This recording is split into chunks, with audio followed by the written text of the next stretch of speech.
നമസ്കാരം. നമസ്കാരം. പേരെന്തായിരുന്നു? എൻ്റെ പേര് അരുണാണ്. നമ്മളിവിടെ വന്നപ്പോൾ ഒരുപാട് ഭക്തരെ കാണാനിടയായി. എന്താണ് ഈ അമ്പലത്തിൽ ഇത്രയും ഇങ്ങനെ ഭക്തർ വരാനും കാരണം? അതുപോലെ തന്നെ കാരണം കൊച്ചമുളകര അമ്മ എന്ന് പറഞ്ഞു കഴിഞ്ഞാൽ പുരുഷാങ്കരന്മാർ വിളക്കെടുക്കണമെന്നുള്ളൊരു നിശ്ചയമാണ്.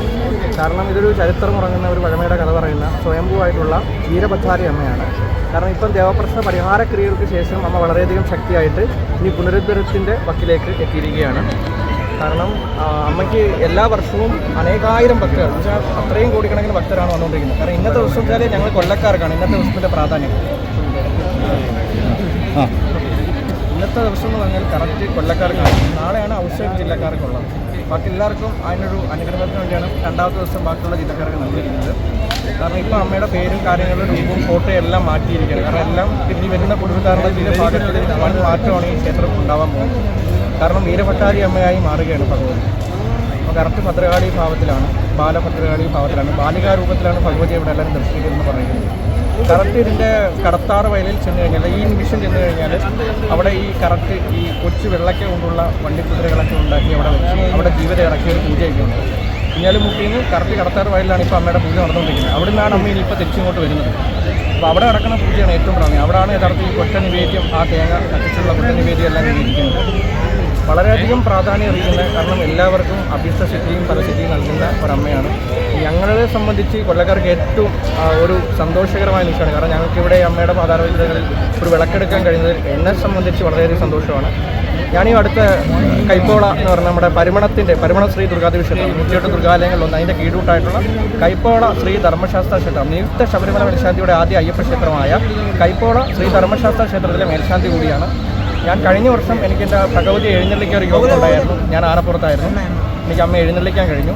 പക്ഷേ ഈ വട്ടം എനിക്ക് അമ്മ വിളക്കെടുക്കാനുള്ള അനുഗ്രഹമാണ് നൽകിയത്. വളരെ 11 ദിവസത്തെ വ്രതശുദ്ധിയോട് കൂടിയാണ് ഞാൻ ഈ വ്രതം എടുക്കുന്നത്. കാരണം 11 ദിവസവും രാവിലെയും വൈകിട്ടും വന്ന് അമ്മയെ ഇവിടെ സേവ ചെയ്ത് ഇവിടെ സഹായിച്ച് കൊറ്റ നിവേദ്യം കഴിച്ച് നമ്മളാൽ കഴിയുന്ന നാളികേരങ്ങളെല്ലാം കൊണ്ടുകൊടുത്ത് അമ്മയ്ക്ക് നിവേദ്യമായിട്ട് കൊടുത്ത് പ്രാർത്ഥിച്ച് ഉല്ലശ്വര മാലകളൊക്കെ കൊടുത്ത് പടവർഗ്ഗങ്ങളൊക്കെ കൊടുത്ത് വളരെയധികം അനുഗ്രഹത്തോടു കൂടിയാണ് ഇപ്പോൾ ഈ 10 ദിവസം പൂർത്തീകരിച്ച് വ്രതം എടുക്കുന്നത്. നാളത്തെ ദിവസത്തോടെ ഞങ്ങൾ പൂർണ്ണമാക്കിയിട്ടാണ് ഈ വ്രതം അവസാനിക്കുന്നത്.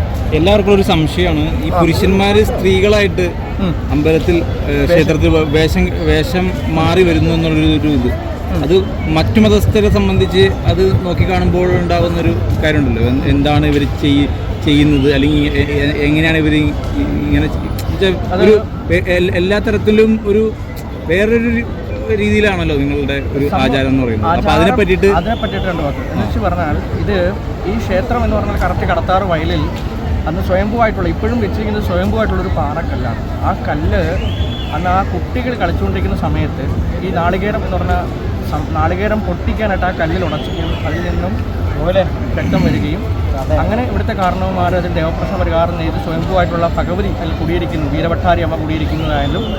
അപ്പോൾ ആ ചൈതന്യത്തെ ക്ഷേത്ര ഉൽപ്പത്തിയിലേക്ക് കൊണ്ടുവന്നത് അന്നത്തെ ചെറുപ്പക്കാരായിട്ടുള്ള കുട്ടികളാണ്.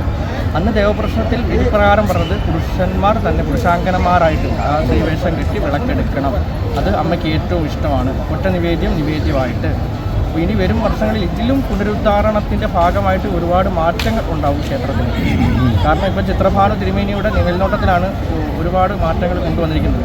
ദേവിയുടെ ആയുധങ്ങളാണെങ്കിലും നിങ്ങൾക്ക് നോട്ടീസ് കണ്ടാൽ അറിയാൻ കഴിയും. വീരഭദ്രാരി അമ്മ മുമ്പ് ശംഖും ചക്രമായിട്ടുള്ള ഫോട്ടോയായിരുന്നു ഇവിടെ. നിങ്ങളുടെ ആ വെളിയിലത്തെ എൻട്രി ബോർഡിൽ കാണുമ്പോൾ അറിയാം ശംഖും ചക്രമായിട്ട് ദുർഗാഭാവത്തിലായിരുന്നു പറയുന്നത്. ഇപ്പോഴും ഭഗവതി ദുർഗാഭാവത്തിൽ തന്നെയാണ്. പക്ഷേ ഇനി വരുന്ന പുനരുദ്ധാരണം കഴിയുമ്പോൾ അടിതൊട്ട് മുടി വരെ മാറണം. ശിവേലിമുഖം മാറണം, അതേപോലെ തന്നെ അങ്കിമുഖം മാറണം. വീരഭദ്രാരി അമ്മ ഭാവത്തിലേക്ക് ഇനി അമ്മയെ കൊണ്ടുവരുമ്പോൾ അടുത്ത പുനരുദ്ധാരണ ഘട്ടവും കൂടെ കഴിയുമ്പോൾ മാത്രമേ അമ്മ കറക്റ്റ് വീരഭദ്രാരി ആവത്തുള്ളൂ. കഴിഞ്ഞ വർഷം ഉണ്ടായ അനിഷ്ട സംഭവങ്ങളൊക്കെ അതിൻ്റെ കുറച്ച് കാര്യങ്ങളായിരുന്നു. അപ്പം വീണ്ടും ദേവപ്രശ്നം നടത്തിയപ്പോഴാണ് അതിൻ്റെ ഇതിവൃത്തങ്ങളൊക്കെ കൂടുതലായിട്ട് മനസ്സിലായത്. അപ്പോൾ അമ്മ ഇപ്പോൾ അതിൽ നിന്നും ഒക്കെ മാറി ഇപ്പം അമ്മയുടെ ഇഷ്ടങ്ങൾ എന്താണോ അത് കറക്റ്റായിട്ട് ഇവിടുത്തെ കരക്കാരും കൂടെ ചേർന്ന് അത് ചെയ്യുകയാണ്. ദേവസ്വം ബോർഡും അതിന് മേൽനോട്ടം വഹിച്ച് ചെയ്യുകയാണ്. അതുകൊണ്ട് ഏറ്റവും ശക്തിയേറിയ നമ്മുടെ കേരളത്തിലെ ഏറ്റവും അറിയപ്പെടുന്ന ഒരു ക്ഷേത്രമായി മാറാൻ പോവുകയാണ് വീരഭദ്രാരി കൊറ്റംകുളങ്ങര അമ്പലം. Okay, thank you.